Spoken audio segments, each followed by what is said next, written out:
Hey, what is up, mortals? Welcome to Season 2 Part 4 of What If Deku Was in 1B. Just wanted to greet you guys by just saying sit back and relax. You're in for a treat, so we begin. The school was kicking straight into high speeds as Izuku surprised his classmate, as preparation for the final exams.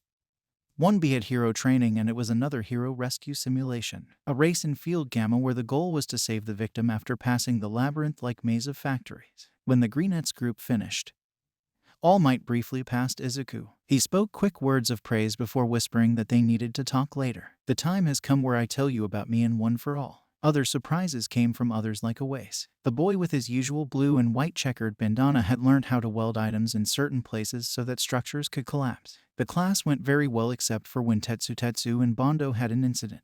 The class's glue bottle accidentally stuck the silver one to a building. The liquid had been drying to become a ladder so Bondo could scale up the building when the Iron Boy stepped into the sticky substance. With the disadvantage, Tetsu ended up last in his group after yelling at the chimney head, "Wait, you bastard. I won't let you run away." With a week until final exams, Class 1B decided to study together by getting the top students to teach the rest. They split into 5 groups with each group focusing on a single subject so everyone could rotate where they needed to go. The study sessions were extremely effective and the time flew by. During one of the lunchtimes, Kendo from Class A had told them that the practical part was a fight with entrance exam robots. An upperclassman friend had told the ginger girl and the group were grateful for the information. She still seemed a little off with Ida's death but smiled and walked off. 1A had recovered but it was obvious they were still affected. There was a summer camp after and no one wanted to attend remedial classes. But after finding out the practical exam news, 1B's focus was spot on as their nerves calmed down. When the 3 days of written exams were upon the students, everyone was ready, for various reasons. The exam will be different starting this year, Nezu said, hopping off Power Loader's head and greeting the class. We'll have you fight in pairs against a teacher. The class became uneasy, which only became worse as Vlad explained that pairs had been decided already. However, the class was ready, even if the exam was not what they expected. Everyone was capable of working together. An example of excellent chemistry was Takage and Honuki against Vlad. The overpowered recommendation students won in almost an instant, with the floor softening under Vlad's feet and Takage taking offense. They cuffed the blood user. The exam also showed improved relationships between students, with an example being Monoma and Shizaki against Ectoplasm. The teachers had decided the pair to see how far they'd come since the first time they teamed together. Monoma was not hostile to anyone in the class, but it was evident he had a little bit of tension between himself and the Vine Girl. Shizaki was more open to listening this time around, and everyone was relieved to see both students getting along as they won against Ectoplasm by cornering every clone with vines. Some matches were extremely close calls, like Kamakiri and Kiwaro against Nezu. The fight was interesting for sure as the class watched their head teacher laugh from his seat. The mouse-dog-bear-like creature sat in a crane seat and knocked buildings down. "I thought we had to keep damages to a minimum," grumbled Monoma with a sigh. They couldn't complain since Nezu was pretending to be a villain though, so the class just watched the destruction. Nezu had cleared the area around Kiwaro, with nothing dark to merge with. The boy stood rather helpless in the middle of shiny silver surfaces, but luckily Kaminari was there to help. The mantis-like boy cut into the edge of a building, sending the thing toppling. "It's going to hit Kiwaro," Awais shouted in concern, but they had nothing to fear, as the building fell close. A big enough shadow was made for the boy to merge into, and Vantablack got out of the situation. Staying within the shadows, he ran toward the exit and popped out near the gate. Nezu was about to send a falling building their way when Kamakiri got there first, destroying the structure and sending the rubble to the floor. "The darkness prevails," Kiwaro had huffed, the team winning with less than a minute to spare. The last match was Izuku and Kaibara. Vlad's reasoning for the pair was that although Kaibara was one of the class's strongest, the team was too distant from people both emotionally and physically. The quiet boy would still choose to work alone rather than depend on anyone, and so the boy was paired with someone who was also strong in a match against All Might. Wait, what? They had about 2 hours to strategize, and the Greenette tried to contain his shock. "So, any ideas?" Izuku wanted to communicate with Kaibara, who just sat there with his head in his hands. The boy was clearly thinking of an idea, but wasn't saying a word. "Kaibara, we run." He sat up straight and looked over at his pair. Even with those weights, he's still number 1. As calm as ever, Kaibara was stating his words like facts. The boy was blunt but honest. "You've gotten stronger since the internship, but even with my gyrate, it would be illogical to have a head-on fight." Izuku agreed, but he also had a question. "How do you plan to stall All Might? He's going to try and stop us from winning too." The constant frown that sat permanently on Kaibara's face straightened out a little as he nodded.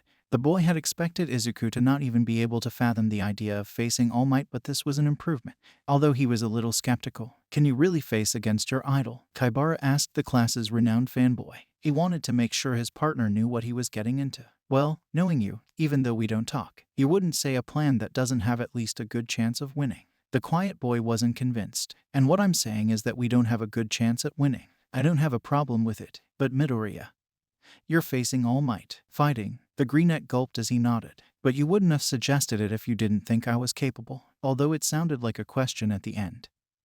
Izuku was definitely showing confidence, and in a way, the question was a sign of trust, as he knew that Kaibara's intelligence was overlooked heavily. The boy had helped with the analysis during the USJ attack, and no one gave him any credit. His skills were well-rounded and quite high just overall. The class's quiet genius wouldn't have said anything if he hadn't thought it to be possible. "But can you really fight All Might? It's obvious that your admiration influences your actions. I mean, even your fighting style imitates him." The usually nonchalant eyes were now dead-set, gazing into emerald ones. "Can you fight?" Izuku knew Kaibara was saying that his admiration for All Might was a shackle. Gran Torino had said the same thing, although what his partner said got him thinking. My fighting style. He honestly wasn't sure if he could fight All Might. The freckled boy saw the #1 hero as almost a god, but in the back of his mind, he knew better. All Might was just another human who had weaknesses too. This was something he had to overcome. "I know fighting All Might be impossible for me. I don't even want to think about it, but..." He glared back into Kaibara's eyes,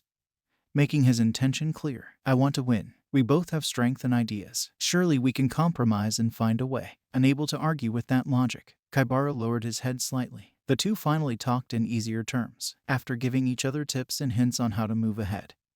When the match started, they were more than prepared. The second the buzzer went off, Kaibara's feet spun and the boy darted onto the roof of a building to the far left. Izuku darted to the right, and within a moment, both boys were out of sight. Carolina smash. The attack blew a path down the road and gave the #1 a clear path to see. However, since both kids were out of sight, he didn't know where to look. Instead, he stood there, alert and ready to fight. Suddenly, Kaibara was in the air. The teen was on one side of town, and All Might rushed over in an instant.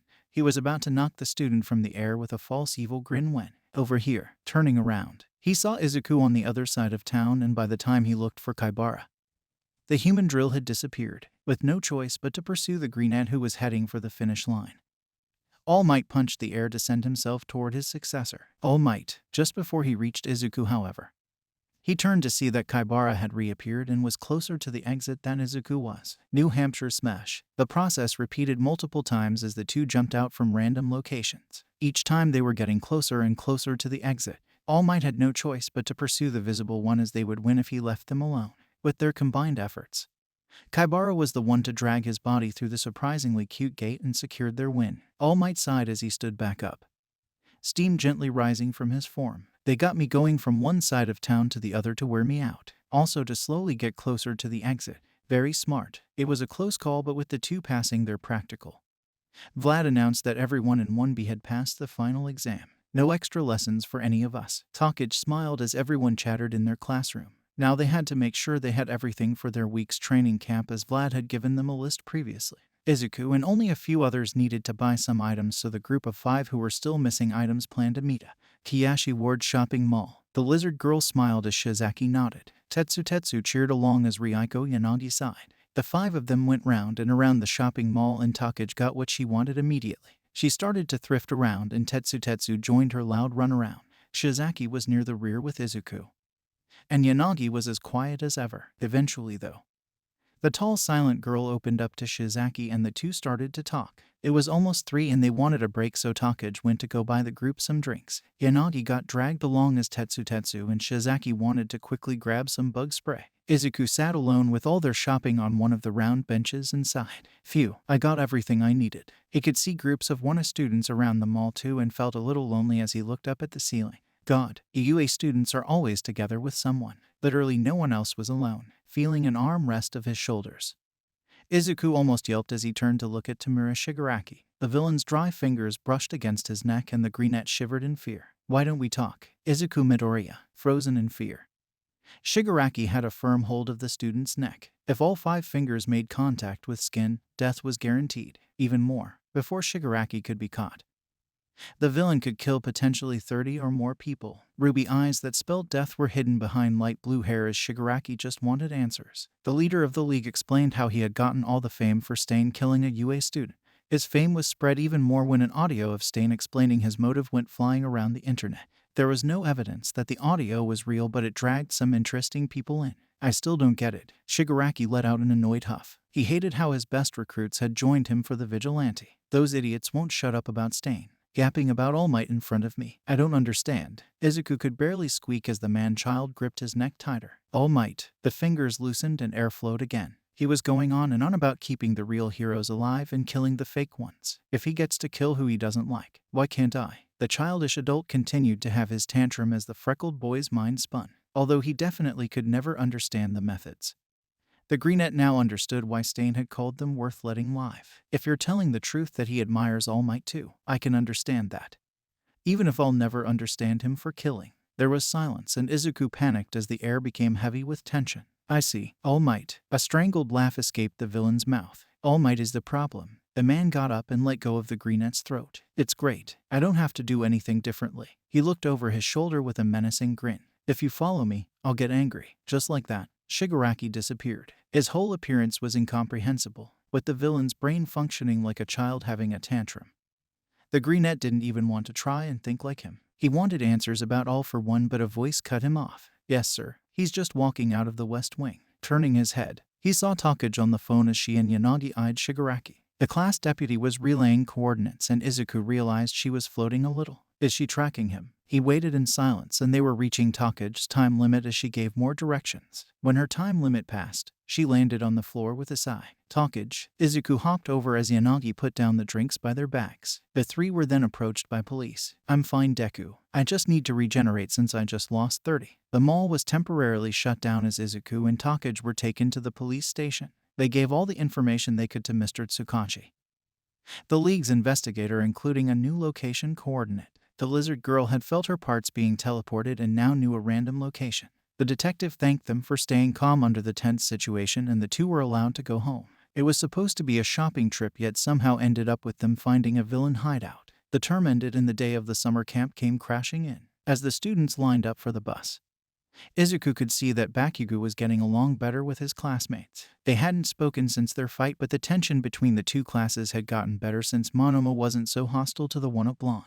The two classes exchanged a few greetings as Minta started to perv about the girls when Kendo knocked him out and Denki dragged his friend into the bus. When they arrived at the resort, the first thing Vlad made everyone do was to spar. The wild pussycats and Aizawa were already there and Izuku wondered where Wano was. However, the thoughts were pushed aside as 1B trained until they could no longer move and were glad to see food ready for them. They ate happily after the tiring day and Izuku looked questioningly at a young boy called Koda. The child, nephew of one of the pussycats, had given him a rough greeting and was now just ignoring his class. Class B got the attention last semester, so I thought I'd push them into a different training. The Greenette's ears listened to Aizawa talking to Vlad as the one homeroom teacher explained how he pushed his students off a cliff and into the beast forest. I still don't understand your methods. You could have just let them spar against my kids. Aizawa just shrugged. They need to know how to react to danger like yours do. Only 3 in my class seem to be able to do that. The tired man looked at his watch and sighed before getting up. Mine should be here soon. Have yours take the baths first. Vlad nodded and looked over to see that his class finished eating a while ago and was just talking now. Okay kids, go relax or something before you sleep.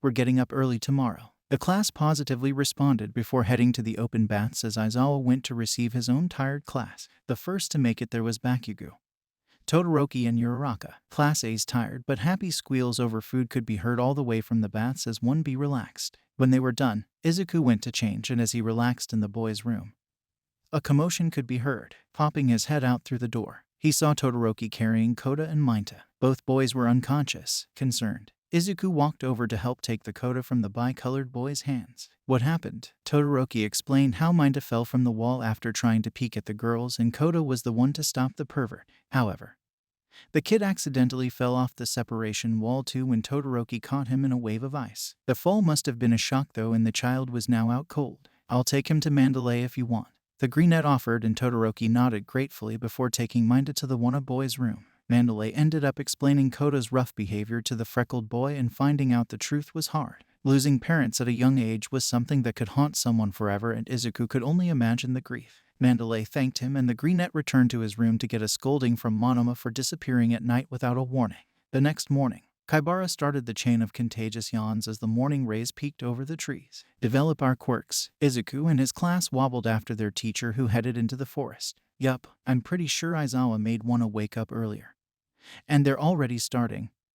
So let's go. Takage's mind finally woke up and now had questions. Even if you say that we're going to develop our quirks out of the blue, all 20 of us have different quirks. How are we supposed to know what we're developing and how? Rin nodded his head in agreement. Can you be more specific? Vlad explained the importance of why their quirks themselves needed to improve as he strode through the woods. Break through your limits. The class looked over at Wanna, who were already screaming from their various exercises. Bakugu's explosions could be seen detonating from over a mountain as they turned their heads to see Koda trying his best to just scream and increase his vocal range. Everyone in Wanna was already screeching in pain for overusing their quirks, and one beside as Aizawa walked over. Hell on Earth was just about to start. The wild pussycats were perfect for the job as Ragdoll's quirk. Search could know all the information of 100 people by just looking at them. Pixie Bob's Earthflow quirk could make their ideal training grounds. Mandalay's telepathy could give multiple people advice at once, and finally, Tiger's Playa Buddy meant he could put up a tough fight for anyone, as 1B dispersed into their own corner in the boot camp. Izuku found himself destroying his muscle fibers to make them grow back stronger. Every few minutes, Tiger would come to deliver a punch, and the Greenette was often thrown into a tree, gasping for air. The freckled boy lay on the ground after receiving another punch. His mind was filled with everything, from the very beginning to when All Might first offered him the position as his successor, to what happened after hero training class. The explanation on how the quirk was passed around, the reveal on how the quirk came to be, and about All for One. Everything from the relationships between everyone and the inevitable fight every successor had to face. Stop it, Izuku. All that matters now is my own hard work. Getting up, he screamed out a battle cry before getting ready to fight against Tiger. Koda stood behind a nearby tree and saw the Greenette doing everything he could to be a hero and scoffed with disgust before walking away. The exhausting day ended and no one wanted to make dinner, but eventually pulled through when multiple stomachs started to rumble. Both classes split up the work and progress was quickly made. Izuku looked around and saw Takage next to Yanagi as the two were peeling carrots and potatoes opposite Komori. Uraraka and Mina were cheering, and the Greenette turned to see Todoroki gently lighting the fireplace with his quirk. So Monoma wasn't wrong. He can use fire. Huh. The curry was made and everyone ate heartily. The Greenette walked out of the bathroom and smiled at the atmosphere. It was light and happy after the exhausting day when he noticed a figure walking off into the distance. Mandalay's voice could be heard calling, "Koda, where are you? It's time for dinner." He hasn't eaten. Without hesitation, Izuku went to grab a plate of curry and ran after the young boy's footsteps. After trekking around the back of the forest, he walked up a mountain path and saw the child sitting by the edge of a cliff. "You're hungry, aren't you?" Koda immediately stood on alert and started to yell, but Izuku paid no heed. "I don't need any. I don't want to hang out with you. Get out of my secret hideout." Secret hideout, huh? Looking around, the mountainside was really peaceful, albeit a little lonely. Trying your best to improve your quirk. It's gross. Calling each other stupid names like hero and villain. Just killing each other. Stupid. Izuku couldn't say anything as he realized Koda hated the very concept of quirks itself. The child was yelling at him to go away, and the Greenette sadly smiled. As someone who was previously quirkless, the words hurt. Placing the plate onto the floor, the freckled boy turned to walk away. His voice was quiet as he left. "If you reject it that much, then it'll only be more painful for you." Koda watched the teen disappear as he muttered, "Shut up." The wind and the stars above were all that was left accompanying the child as he looked over the mountainside, unaware of the intruders stepping out of a portal. Thank you all for watching the video to the end. Now there are a few more things that I'd like to go over before the video ends. On behalf of We the Celestials, I'd like to thank the writer for this video, as well as the editor for this video. Their details will be in the description. If you're a voice actor, editor, or writer, or you're interested in becoming one of those, go to the Discord in the description of this video and hit up the head of one of those areas. We're always looking for members to join us. That's it from us for today's video. Thank you all for watching, and don't forget to hit that subscribe button if you're interested, and hit that like button if you liked the video. Until next time, peace out, mortals. Have a fantastic day.